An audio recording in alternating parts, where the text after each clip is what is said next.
সরকারে দো আলম নবী বলেন, সাহাবীরা, আমার মুআযের এত নেক আমল ছিল, যার জানাজায় একজন না দুইজন না 70,000 ফেরেশতা হাজির হয়েছে।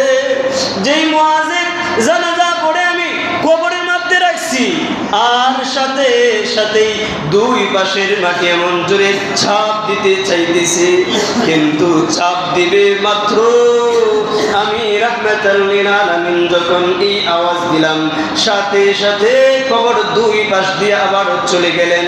আমার আল্লাহ বলে দিলেন, এই মাটি আমার বন্ধু যে জায়গায় বসে আছে সাবধান, বেয়াদবি করবি না। মাটি চাপ দেয় কি এমন এক আমল আমাদের আছে?